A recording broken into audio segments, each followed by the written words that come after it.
proceso de formación de un nuevo ser desde la primera etapa llamada fecundación hasta la última etapa llamada parto. Ese proceso embrionario en un ser humano normalmente tiene un periodo de duración de 275 a 280 días y comprende tres periodos: el periodo preembrionario, el periodo embrionario y el periodo fetal. De eso ya hemos tratado en clases anteriores. Entonces, ahora este proceso embrionario se inicia en la etapa fecundación, pero para que se realice la fecundación, recordamos, el ovario endocrino tiene la función de producir hormonas y el ovario exocrino tiene la función de producir el proceso llamado ovulación para la expulsión del ovocito secundario. Aprendiste, el óvulo se forma dentro de una estructura que se encuentra en la zona cortical del ovario llamada folículo de Graf. Madura el folículo de Graf, internamente madura el óvulo. Ovogonia, ovocito primario, ovocito secundario. El folículo se desplaza a la superficie del ovario, revienta el folículo y libera el ovocito secundario. Este ovocito secundario, cuando se encuentra con el espermatozoide y van a realizar el proceso de la fecundación, recibe el nombre de óvulo. Y entonces se produce la fecundación, que es la unión de los dos gametos sexuales, y luego ese óvulo fecundado se convierte en una célula llamada huevo cigote. Esta célula huevo cigote se segmenta, recuerda. El proceso de la fecundación tiene 7 fases: desnudación, reconocimiento, penetración, fusión, bloqueo de la polispermia, formación de pronúcleos y anfimixis. Y la anfimixis justamente se caracteriza porque la célula huevo cigote, ¿qué hace? Se segmenta. Segmentar significa se comienza a dividir. Entonces primero es una sola célula, luego se divide en dos. Si has leído a las 30 horas, las dos células se dividen en 4 a las 50 horas. Pero al final, o quedan 20 o quedan 32 células a los 4 días. Y por eso el periodo de la mórula es desde la fecundación hasta el 4.º día. Recuerda eso. Desde la fecundación hasta el 4.º día se realiza la formación de la mórula.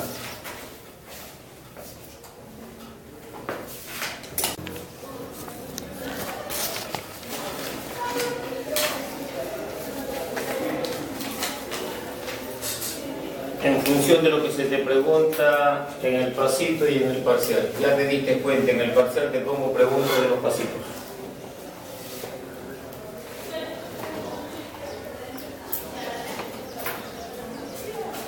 Cada etapa del proceso embrionario tiene características particulares.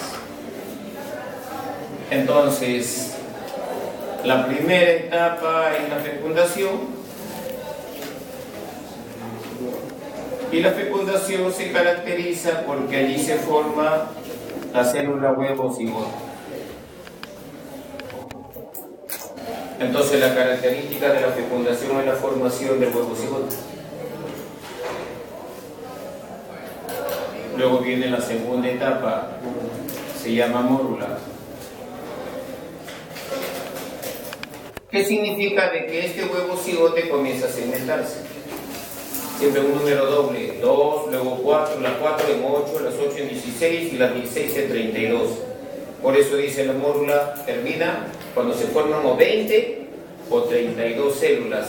Pero esas células que se forman como consecuencia de la segmentación del cigote se llaman blastómeros o células embrionarias. Por lo tanto, ¿cuál era la característica de la mórula?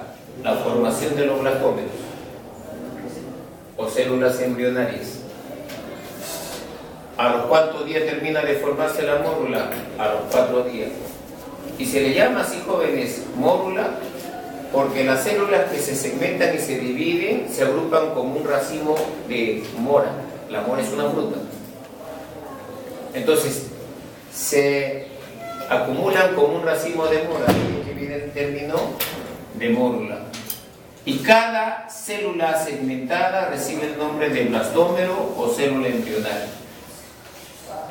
Esa es la característica de la mórula. Luego viene la tercera etapa, la blástula. Y si yo te hablo de blástula, es lo mismo que te estoy hablando de blastocisto. Blastocisto, si te pregunto, te pongo en pregunta blastocisto, entonces estoy haciendo referencia a la blástula. Se llama blástula o blastocisto.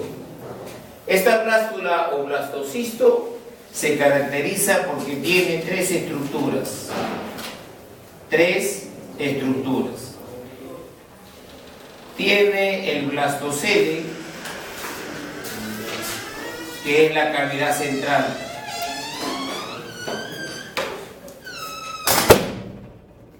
Este blastocele o cavidad central se llena de líquido embrionario. Vamos a poner una carpeta porque hace demasiado calor. El blastocele que decía es la cavidad central que se llena de líquido embrionario. Luego, estos blastómeros, como puedes aquí apreciar en el dibujo, estos blastómeros se disponen hacia la periferia y entonces determinan una cavidad interna llamada blastocele que se llena de líquido embrionario.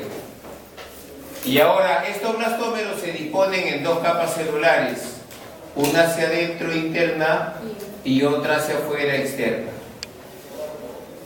La que está hacia afuera se llama trofoblasto.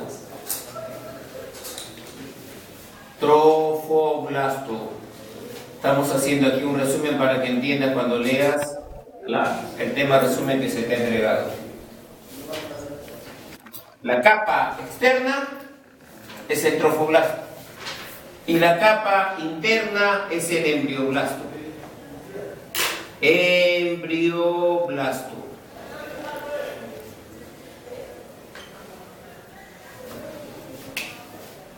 Del trofoblasto se origina la placenta y del embrioblasto se origina el embrión. Eso te va a ayudar a recordar las capas. Tú sabes, el embrión está cubierto, envuelto y protegido por la placenta. Si la placenta la forma el trofoblasto que es la capa interna o la capa externa, la capa externa, ¿entiendes? Y el embrioblasto forma el embrión en la capa interna. Entonces la característica de una blástula son esas 3 estructuras. El blastocele, que es la cavidad central que se llena de líquido embrionario, el trofoblasto, que es la capa externa que da origen a la placenta, y el embrioblasto es la capa celular interna que da origen al embrión. Esa es la característica de la blástula o blastocisto. Y como tú puedes observar aquí en el dibujo que se ve más hecho en pizarra, se produce la fecundación, se forma el cigote, se segmenta y da origen a la mórula. La mórula, los blastómeros se disponen hacia la periferia y forman 2 capas celulares y da origen a la blástula. Y es la blástula que viene, se implanta y se anida en el endometrio uterino. Eso sucede a los 6 días después de la fecundación. Eso sucede a los 6 días después de la fecundación. Si yo te pregunto, ¿a los cuántos días se implanta la blástula? A los 6 días después de la fecundación. Ahora puedes entender algo con mayor nivel de conocimiento. La famosa píldora del día siguiente,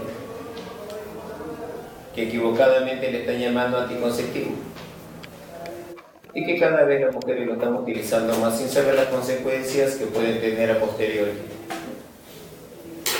La píldora del día siguiente no se puede llamar anticonceptivo, porque no evita la concepción. Lo que evita es el embarazo. La concepción es cuando se produce la fecundación por la unión de los dos gametos sexuales. Eso no lo evita la píldora. Lo que evita es que esta blástula pueda anidarse en el endometrio y de inicio al embarazo. Eso sí lo evita la píldora del día siguiente.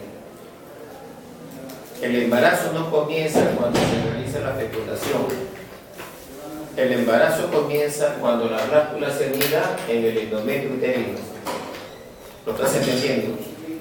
El embarazo se inicia cuando la blástula o blastocisto se anida en el endometrio uterino. Allí se inicia el embarazo. En la fecundación no se inicia el embarazo. En la fecundación lo que se inicia es el proceso embrionario. Tiene que establecer dos cosas. Una cosa es proceso embrionario y otra cosa es embarazo. ¿Cuándo se inicia el proceso embrionario? En la fecundación. ¿Cuándo se inicia el embarazo? En la implantación de la blástula. Entonces, cuando la blástula viene y se anida en el endometrio uterino, allí se inicia el embarazo. Y lo que hace la píldora del día siguiente no impide la fecundación, lo que impide es el embarazo. Pero tú sabes, al impedir el embarazo está impidiendo que la blástula se anide en el endometrio, pero ya se forma el cigote, y el cigote es el esbozo de formación de un nuevo ser vivo. Entonces no se equivoca la Iglesia cuando dice que no es un método anticonceptivo, sino es un método abortivo, porque todos nosotros ¿en qué nos hemos iniciado? En cigote. Entonces el proceso es ese. Ahora, una vez que se anide en el endometrio, entonces se forma la gástrula. Se forma la gástrula. Entonces, ahora ya estamos en la cuarta etapa. Tercera etapa, segunda etapa y primera etapa. La cuarta etapa es la gástrula. Y la gástrula se caracteriza porque presenta las siguientes estructuras. Primero, el blastoporo. Blastoporo es un orificio que se forma y que posteriormente va a dar lugar a la cavidad bucal. Nuestra boca, jóvenes, embriológicamente se origina del blastoporo. La segunda estructura es el celenterón.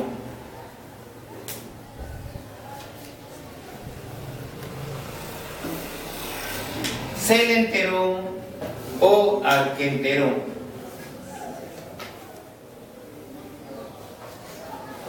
Celenterón o arquenterón. O intestino primitivo. O intestino primitivo. Ese intestino primitivo es el que va a dar origen al tubo digestivo. Entonces nuestro tubo digestivo se origina del celenterón o arquenterón. Nuestra boca se origina del blastoporo. A ver, en orden secuencial, el tubo digestivo comprende de la boca hasta el ano. Dime en forma secuencial los órganos.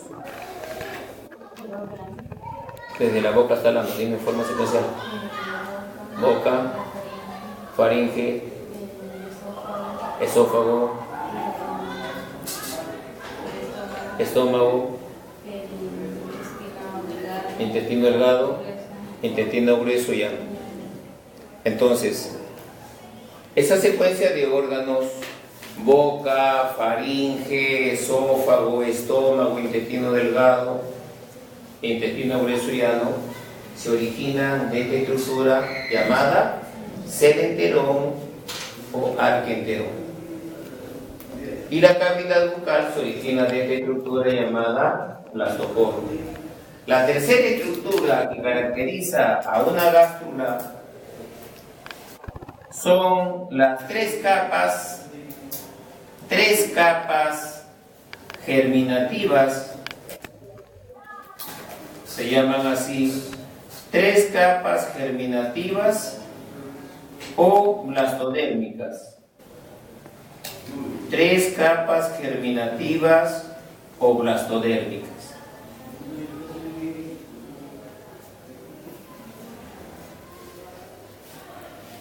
¿Cuáles son? Ectodermo, mesodermo y endodermo. Estas 3 capas germinativas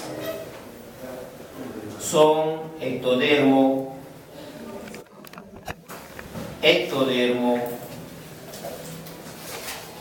mesodermo y endodermo. Ecto significa fuera, meso significa medio y endo significa dentro. Entonces se forman las 3 capas germinativas o blastodérmicas: ectodermo, mesodermo, endodermo. Para que tengan la idea, esto es lo más importante, porque de ahí se originan todos los tejidos y los órganos que tiene nuestro cuerpo. Mira tu primera hoja, parte inferior, ahí está señalado. ¿Ubicaste? Listo. Entonces, en el pasito yo te pregunto de esta manera: ¿de dónde se origina el sistema nervioso? Tendrá que contestarme del ectodermo. ¿De dónde se origina el corazón? El corazón es aparato circulatorio cardiovascular, mesodermo. ¿De dónde se origina el estómago, que hace un momento hemos mencionado? Aparato digestivo, endodermo. ¿De dónde se origina la glándula mamaria que vamos a estudiar? Ectodermo. Entonces miren, ectodermo, ahí está la glándula mamaria. De tal manera que los órganos de los sentidos, la glándula mamaria, la glándula hipófisis, el sistema nervioso se origina del ectodermo. Todos los huesos que tenemos, todos los músculos, el aparato excretor, el aparato reproductor, el aparato cardiovascular, del mesodermo. El sistema nervioso, el sistema digestivo, el hígado, el páncreas, la glándula tiroides, paratiroides, endodermo. Entonces, de estas 3 capas germinativas, jóvenes, se originan todas las estructuras que constituyen nuestro cuerpo. Y si tú lee al finalizar la segunda semana que se forma la gástrula didérmica, y en la tercera semana que se forma la gástrula tridérmica. Si te dice didérmica, ¿cuántas capas germinativas tiene? 2. Esas 2 es ectodermo y endodermo. Y en la tercera semana recién se forma la capa media o mesodermo. ¿Recuerda eso? ¿Qué capa constituye la gástrula didérmica? Ectodermo y endodermo. La gástrula tridérmica, ectodermo, mesodermo y endodermo. ¿En qué semana se forma el mesodermo? En la tercera semana. Por eso es que ahí tú lees que se habla de la gástrula didérmica y de la gástrula tridérmica. Ahora ya entiendes eso. Y la gástrula se caracteriza porque tiene esas 3 capas, y de esas 3 capas se originan todas las estructuras que constituyen el cuerpo humano. De tal manera que yo acostumbro a preguntar de esta forma: en orden secuencial, determina el orden de las etapas iniciales de un proceso embrionario. Y entonces tendrás que buscar la alternativa que diga fecundación, mórula, blástula, gástrula. Esa es la secuencia: fecundación, mórula, blástula y gástrula. Que es muy diferente que yo te pregunte cuál es la característica para reconocer una blástula: que presente blastocele, trofoblasto y embrioblasto. ¿Cómo reconoces el estadio de la mórula? Por los blastómeros o células embrionarias. Entonces cada etapa tiene características de reconocimiento. Este es el proceso que se da aquí. Primero en la fecundación, luego en la mórula, luego en la blástula. Se anida la blástula y se convierte en gástrula. Se ha realizado la implantación y posteriormente viene la placentación. Los fisiólogos no se equivocan cuando dicen la máquina más perfecta creada por la naturaleza humana es el cuerpo de una mujer. Cuando no hay fecundación del óvulo, este endometrio uterino es el que se desprende y sale como un líquido sanguinoliento llamado menstruación.